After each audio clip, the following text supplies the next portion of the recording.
to hear the whispers, they come and go. This is real love, baby. This is so true. Oh, love's a lifeline. Love's a lifeline. Oh, love's a lifeline. Love's a lifeline.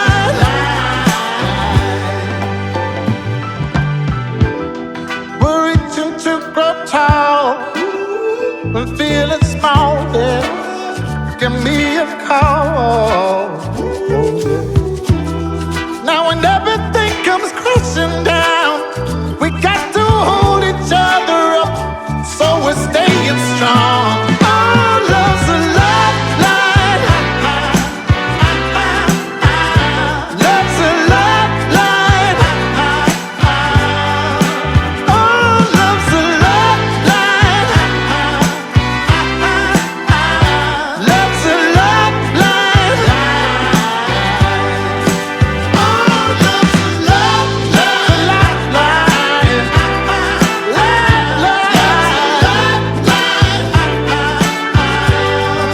Oh, love's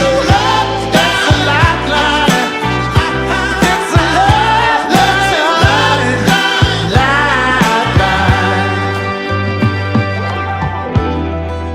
Ain't that little darling the sweetest thing, yeah, in this world? Oh, sweetest thing, sweetest thing.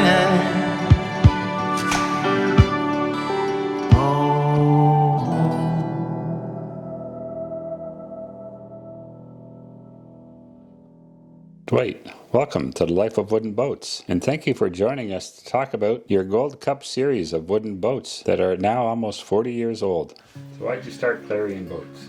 Well, I've always had an interest in boats, and particularly wooden boats. And I built my first wooden boat, an 8-foot Sea Flea hydroplane, to plans that I found in Mechanics Illustrated. I got it built, but it never saw the water with me. I couldn't afford an outboard motor, so I sold the boat to somebody who could. And a couple of years later, a friend of mine bought a 27-foot Shepherd, and I had no idea what on earth that was, how big it was. And he says, it needs a refinish and a little bit of plank work on the transom. Are you interested? Well, of course I'm interested, you know. So he hired a boat transportation company to bring it down. And we managed to put it in my shop here at home. And we had to grease the sides of the doors, you know, and the shoehorn. Yeah. It was so big, but a whole bunch of buddies and enough beer, and you can get anything pulled into shape. So I did that. We got it in, full refinish, replaced the complete interior with solid mahogany instead of plywood, and, you know, hundreds of pictures along the way. And back then, the club used to run boat shop tours, which consisted of a bus or two buses leaving from some mall downtown and doing the various stops up in Muskoka. So I went on one of these tours and brought a handful of pictures of the work on the Shepherd, and thought, I'm on a bus, I have a captive audience, I'll talk about these pictures to anyone who's willing to listen. Well, one gentleman was willing to listen, so we went through and chatted and talked. And so this was Chief, a 1918 24-foot Julius Bornemann launch.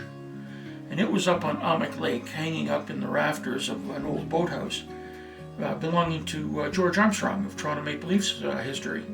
That summer, ACBS International held its boat show in Toronto at Harbourfront. So we took Chief down there, and it was awarded Antique Boat of the Year. And since then, my phone never stopped ringing. So one thing led to another, and then as we did several restorations, I got thinking, there's a finite supply of these old beauties.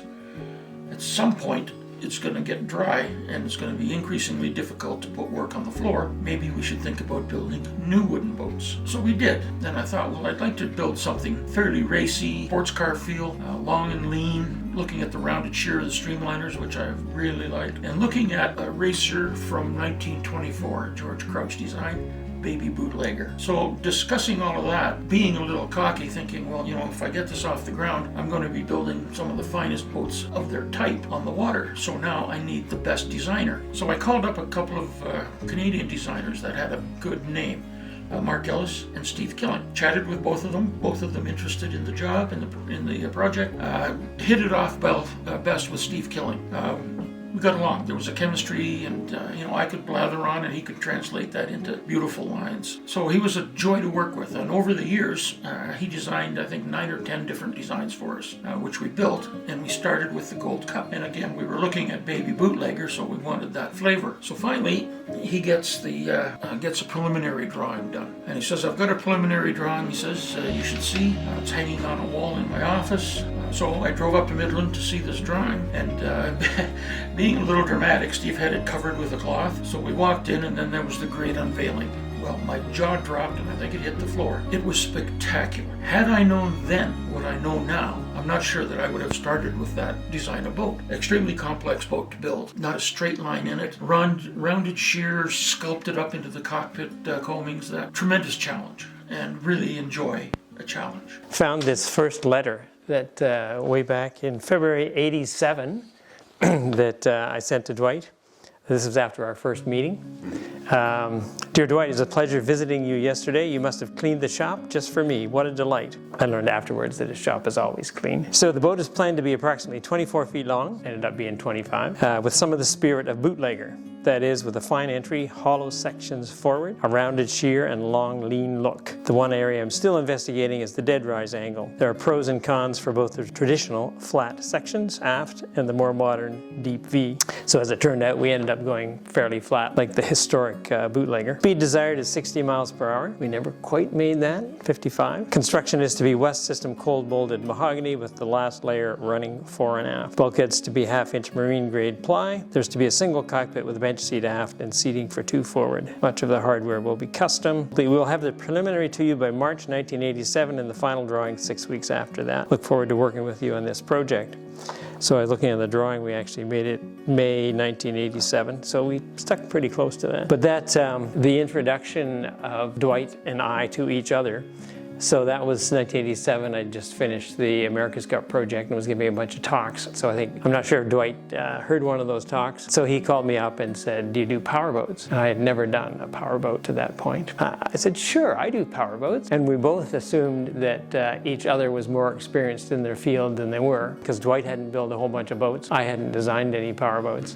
And we sort of assumed the other was, oh yeah, he's an expert. So as 2 naive guys going into this project and doing a lot of research ahead of time. So at that point in the powerboat industries, in the fiberglass powerboats, it looked to me like there was a whole bunch of sort of seat of the pants kind of development in, you want the boat to go faster, you just put a bigger engine in.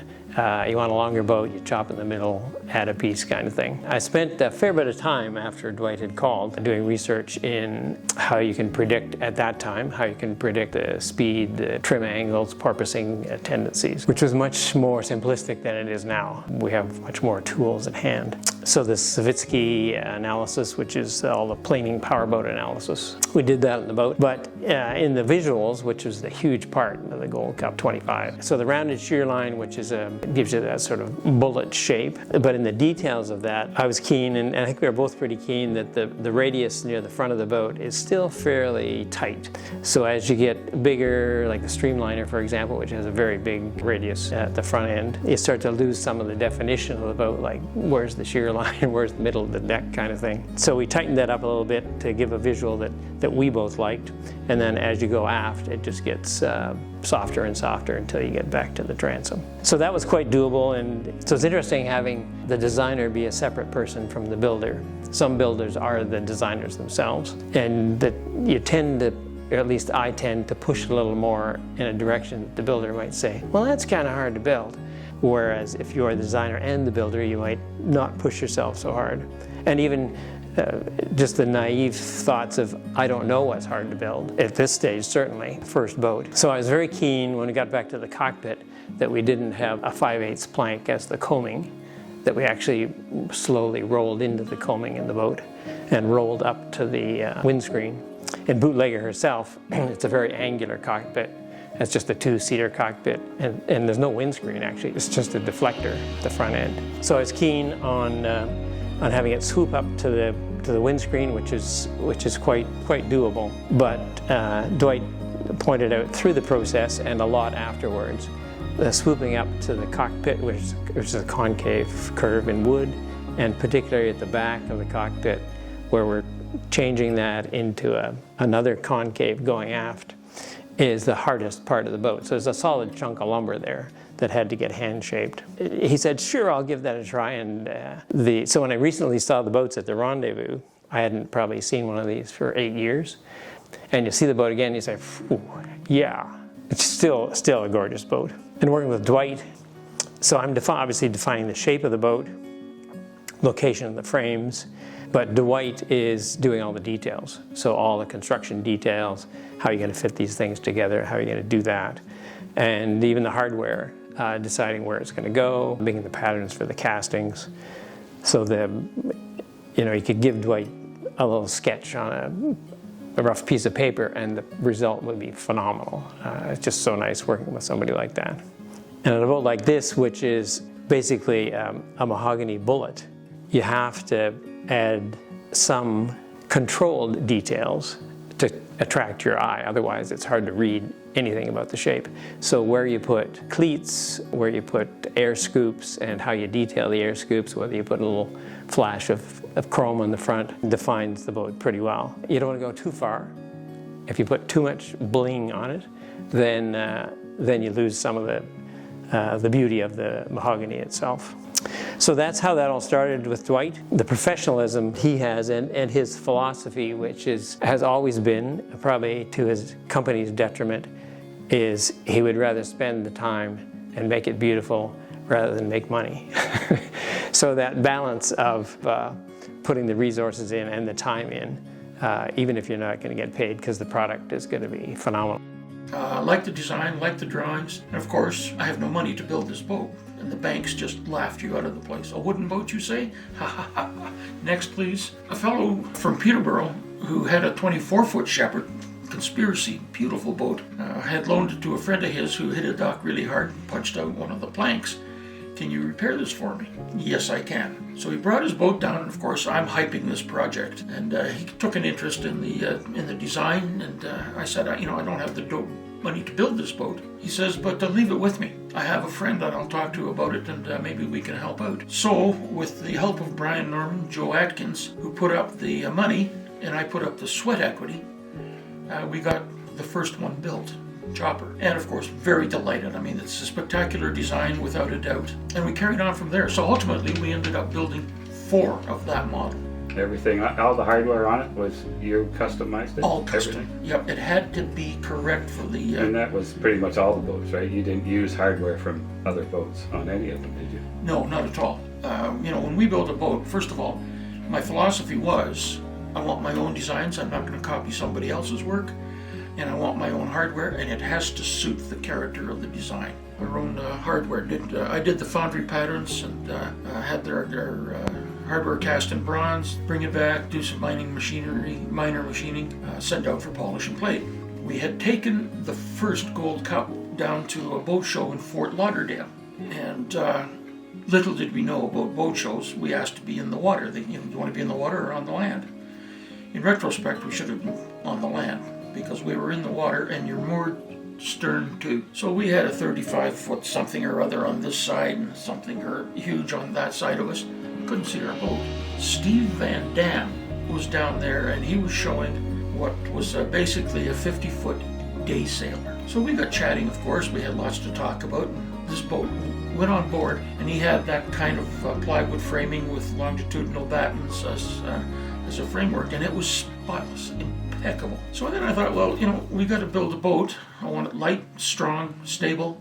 So let's learn something from aircraft technology. I've always liked aircraft. If you consider how an airplane wing is built with the cords and longitudinal stringers. All right, so let's build a boat in that method of construction, but we're going to build an airplane wing in the shape of a boat. And we'll do it because the Goujon brothers had developed West Epoxy at the time, and they were doing laminate constructions. This is how I'm building boats, and it made sense. Light, strong, durable, dimensionally stable, most important, and relatively not particularly difficult to do. So that's, build a better boat. If you're going to build a new one, make a better one, So that's why we don't have any problems with them to this day, 35 or 40 years later. So so working with Dwight, this has been, next year will be 40 years since we started this project, which is, I was surprised to figure out, calculate, and it's been a joy all the time. So Dwight, very optimistic all the time, optimistic on timing, on projects that we can do, optimistic on whether he's going to get the job or not. So we've done a lot of preliminary designs that either didn't go to fruition or eventually turned into a real boat. With Dwight and the continuation of Clarion, which is now taken over by Paul Cramon and built by Paul Brackley, the craftsmanship and the vision, I guess, of thinking both what kind of boats will be applicable and which will appeal to new customers. But I think in particular it's the craftsmanship of taking what I draw, which is just a shape, and turning it into something that is pretty phenomenal. Always with positive attitude, and as I had mentioned before, let's make it a perfect boat rather than worrying about how much time we're spending on this. So a real joy to work with Dwight through the years and other boat builders now.